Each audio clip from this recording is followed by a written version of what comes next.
akan membacakan ekonomi bab 3, yaitu cara mengatasi masalah ekonomi. Tujuan pembelajaran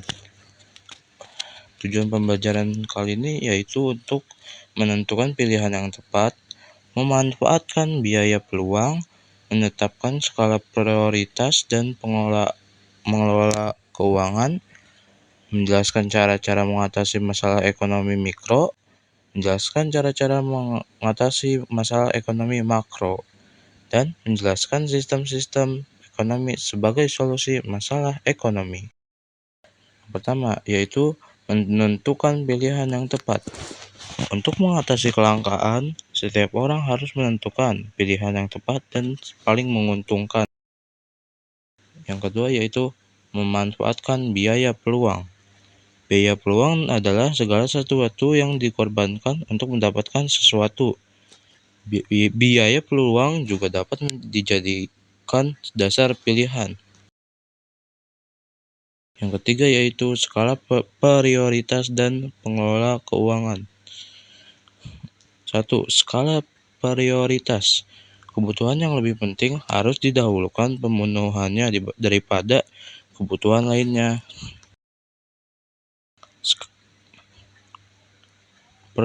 Prioritas 1 yaitu kebutuhan primer dan kebutuhan sekarang. Prioritas 2 yaitu kebutuhan sekunder dan kebutuhan masa depan. Prioritas ketiga yaitu kebutuhan tersier.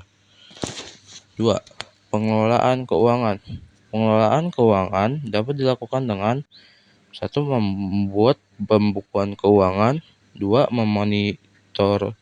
Memonitorkan dan mengevaluasi secara berkala, dan ketiga yaitu membiasakan diri menabung. Yang keempat, mengatasi masalah ekonomi mikro. Menentukan pilihan yang tepat untuk mengatasi masalah kelangkaan.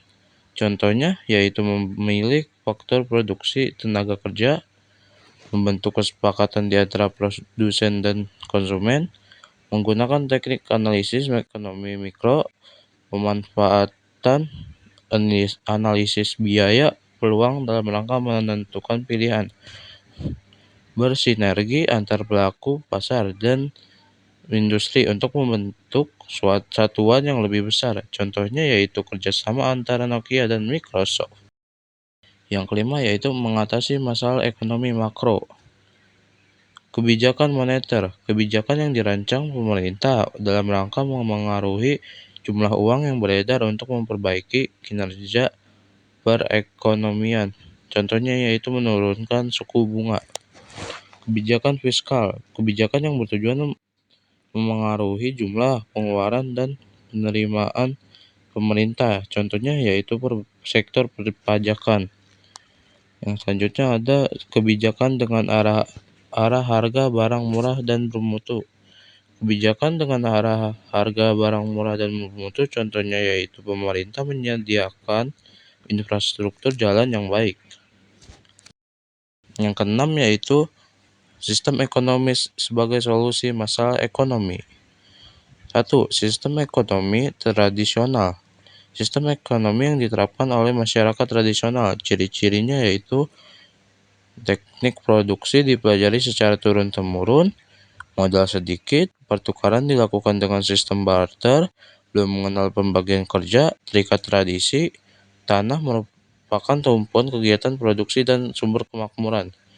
Kedua yaitu sistem ekonomi komando. Peran pemerintah sangat dominan, sedangkan peran masyarakat atau pihak swasta sangat kecil.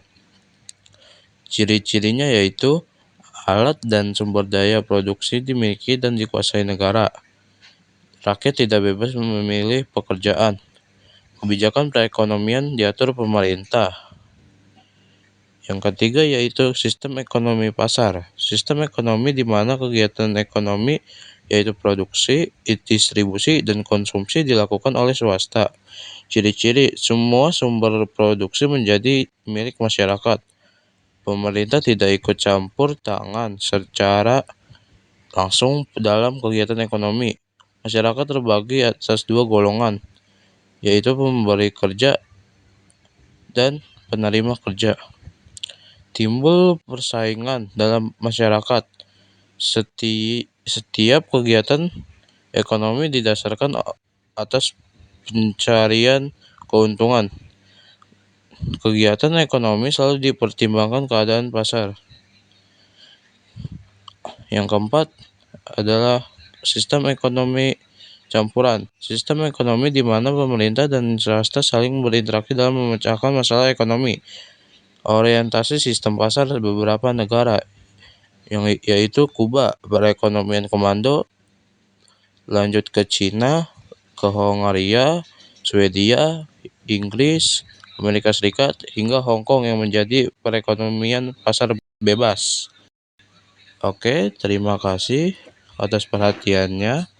Sekian dari saya. Wassalamualaikum warahmatullahi wabarakatuh.